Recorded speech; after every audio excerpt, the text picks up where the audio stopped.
नमस्कार दोस्तों और स्वागत है आपके अपने चैनल पे। आज हम ऐसी किताब की बात करने जा रहे हैं जिसने विज्ञान को आम लोगों तक पहुंचाया। यह किताब महान वैज्ञानिक स्टीफन हॉकिंग्स द्वारा लिखी गई a brief history of time. यह सिर्फ एक किताब नहीं है बल्कि एक यूनिवर्स की इतिहास की एक यात्रा है जो हमें समय के सबसे शुरुआती क्षण से लेकर ब्लैक होल के रहस्यों तक ले जाती है। साल 1988 में जब यह किताब प्रकाशित हुई तो इसने पूरी दुनिया में तहलका मचा दिया, क्योंकि स्टीफन हॉकिंग्स ने इसे खास तौर पर उन लोगों के लिए लिखा जिन्हें भौतिकी और ब्रह्मांड विज्ञान की कोई खास जानकारी नहीं थी। मतलब उनका मकसद था कि कोई भी व्यक्ति बिना मुश्किल से मुश्किल गणित को समझे ब्रह्मांड के सबसे बड़े सवालों को समझ सके। यह किताब 40 से ज़्यादा भाषाओं में छपी और इसकी 1 करोड़ से ज़्यादा प्रतियां बिक चुकी है। इसने विज्ञान को इतना लोकप्रिय बना दिया है, यह कई सालों तक बेस्ट सेलर लिस्ट में ही बनी रही। तो इस किताब में हॉकिंग्स हमें किन किन चीज़ों के बारे में बताते हैं, आइए जानते हैं। फर्स्ट, ब्रह्मांड की शुरुआत हॉकिंग्स बिग बैंग के सिद्धांत से शुरुआत करते हैं। वह समझाते हैं कि कैसे हमारा ब्रह्मांड एक बहुत ही गर्म और घने बिंदु से घिरा हुआ और फिर फैलना शुरू हुआ।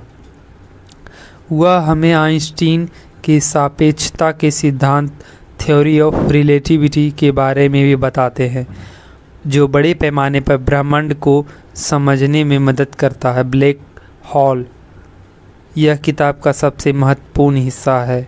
हॉकिंग्स हमें बताते हैं कि ब्लैक होल अंतरिक्ष में ऐसे क्षेत्र जहां गुरुत्वाकर्षण बल इतना शक्तिशाली होता है कि प्रकाश भी उससे बच नहीं सकता। वह अपनी सबसे बड़ी खोज हॉकिंग रेडिएशन के बारे में भी बताते हैं। इस सिद्धांत के अनुसार ब्लैक होल पूरी तरह से काले नहीं होते, बल्कि वह धीरे धीरे कणों को बाहर निकालते रहते हैं और अंत में एवोपरेट हो जाते हैं।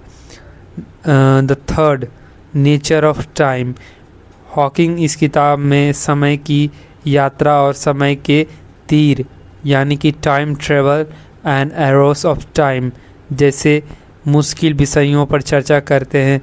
वह बताते हैं कि समय की दिशा क्यों हमेशा आगे की ओर होती है और हमें पीछे क्यों नहीं ले जा सकती।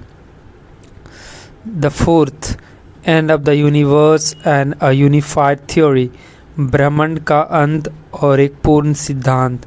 किताब के अंत में हॉकिंग्स एक थ्योरी ऑफ एवरीथिंग की तलाश पर बात करते हैं।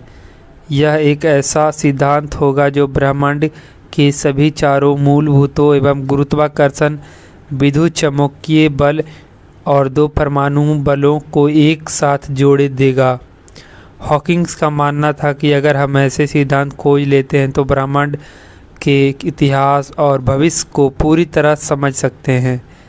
तीसरा खंड, किताब का महत्व। विज्ञान का लोकतंत्रीकरण, जिसमें विज्ञान को सिर्फ वैज्ञानिकों तक सीमित न रखकर आम जनता के लिए खोल दिया।